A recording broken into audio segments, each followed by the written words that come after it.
And welcome, Phil Spencer, to the XboxEra podcast. It's been a long time goal. Thank you ever so much for dropping in. Thanks for having me. I wouldn't miss the 100th episode. Fantastic job. Like the work that you guys have done over the last couple of years to build this to what it is today. Happy to be here to help celebrate it. Congrats on the milestone. It's Yeah, awesome. Thank you. thanks heaps for joining us, mate. I just want to say sorry, John, before you jump in. We're really, I guess, humbled and thankful that you've become a genuine part of our community. You joined the Discord, the forum, and it's sort of a bit nuts that all this just started with like an Xbox Live DM, which I'm sure you get absolutely spammed with on a daily basis. No, the community is such an important part of. I mean, gaming has been community of gaming has been an important part of my history in gaming for so long, and to see so many people who share a passion for a product I get the privilege to work on, and to get to spend time and listen and talk and answer questions or just get feedback is an important part of what I do. So I always appreciate. I don't get to respond to everything, regretfully, but know that I'm reading and the messages are heard, and I respond when I can. So I never take that for granted. Thanks Awesome. heaps. And it's an interesting one. So, one of the things that we've always wanted to ask is when we look out across the kind of gaming sphere, Xbox is quite unique in that you guys are all around. You're on Twitter, you're everywhere else in the kind of social media verse that exists around gaming. Do you think that is like one of the big things about Xbox, and how important is that kind of community interaction to you, and how you kind of talk back to the gamers that are actually playing the games? It's definitely part of our culture here.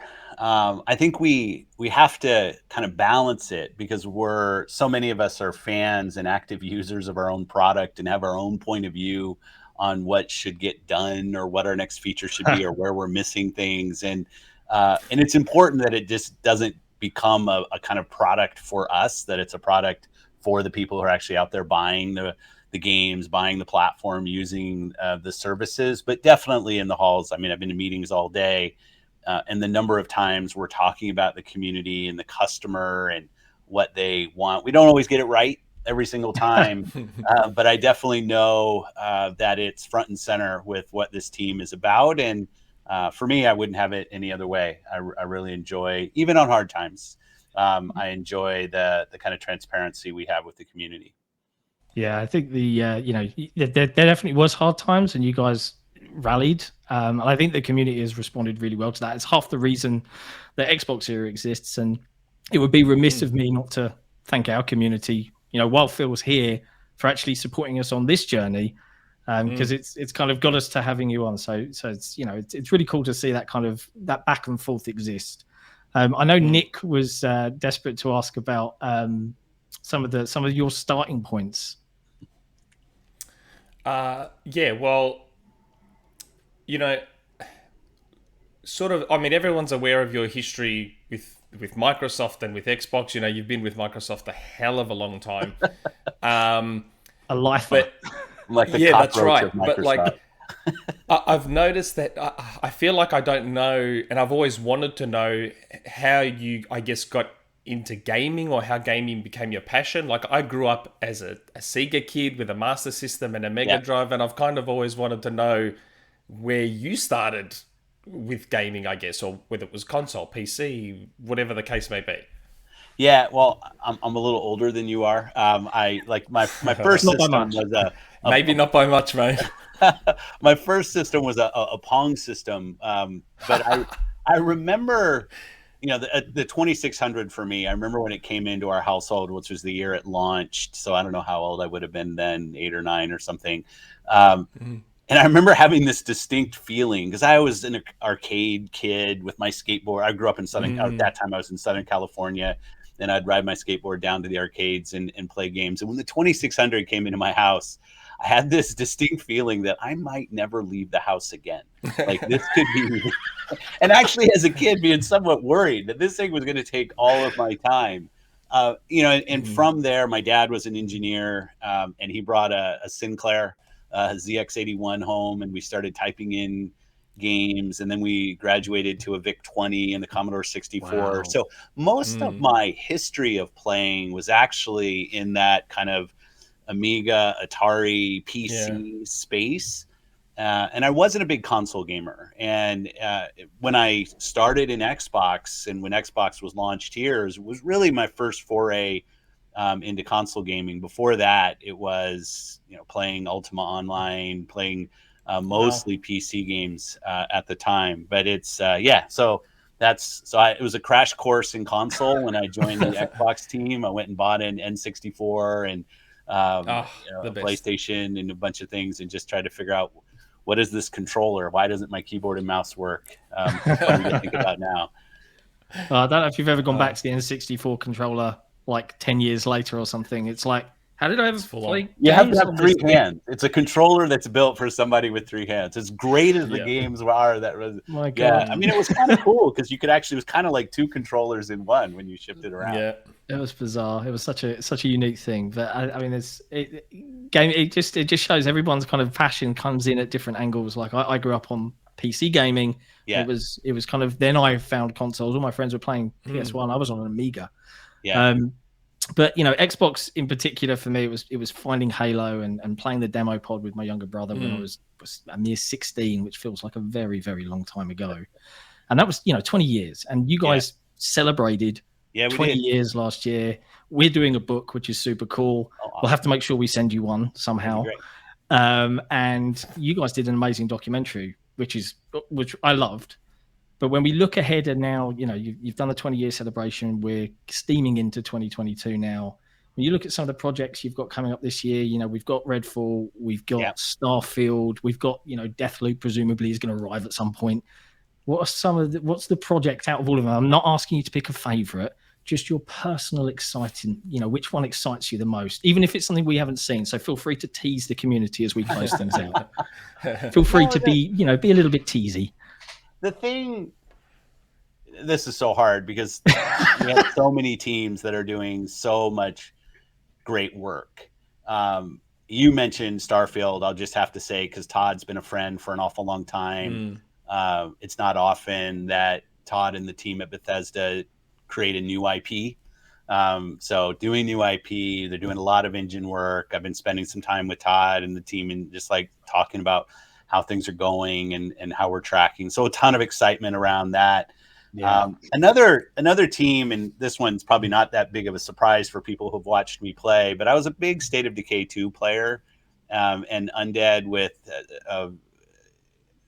the looking at State of Decay 3, and I'm incredibly excited about some of the advancements they're going to make. They've had this pattern, they've talked about it publicly, of from State of Decay 1 to 2 to 3 and what they want to do. And we haven't shown a lot on State of Decay, but it's a game that I really enjoy playing. I'm a big co-op player. I like building, I like resourcing. And I'm really excited about where that team's going. But, it's hard because we do have a lot of games in development. As you said, some of them talked about, some of them not. So I don't mean to exclude anything, but no, of course. And I know that's why that's a very tricky question to answer, right? There is almost too much, a smorgasbord of awesome teams making awesome things. I wouldn't say too much. I would not say too much. It's because we want to get to this point where there's a steady flow of great games that are coming, that the customers can predict. We're going through right now, we don't have a big game this quarter. And so Matt and the teams, Matt Booty and the teams and the ZeniMax teams, we want to get to that point where we really have a great kind of on-ramp for our platform and games that people can get excited about and on a regular basis. And there's still work to do there as we work through COVID and everything else. So I won't say we have too many games. Well, glad to hear it. I like more games. Well, look, better to have too many than not enough. Yeah, we're all on board for this, especially with Game Pass in tow. Well, look, we're coming up on time now, so massive thank you for just popping in and being a part of our 100th episode. We really appreciate it. Thanks so much. And I have to say, while I think of it, congrats on your Lifetime Achievement Award, because you mentioned Todd, it pinged off a thing in my brain. So congrats for that. Thank you.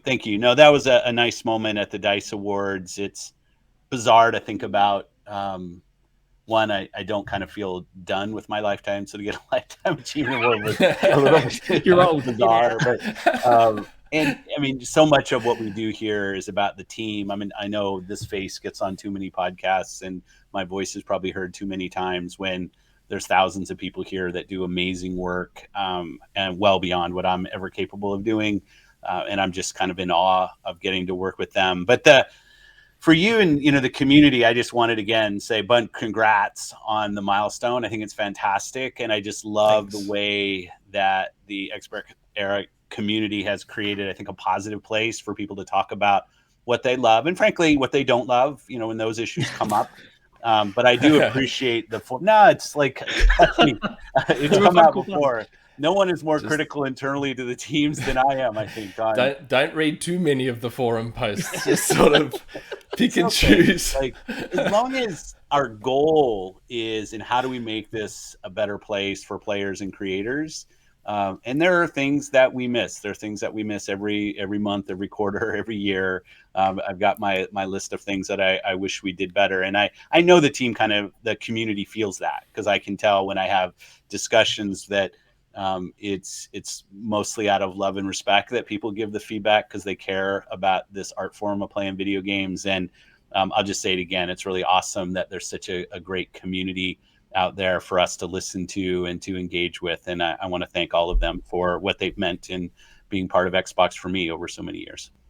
Awesome. Well, that I think is the perfect note to end our little chat on. So massive thank you to you, Phil, for jumping on. Thanks for stopping by. And we'll maybe we'll pick another milestone, episode 200. We'll see you then. That'd be awesome. We'll do something. Yeah. Appreciate it. Okay. All right. We'll catch you later. See ya. Thanks heaps. See you, mate.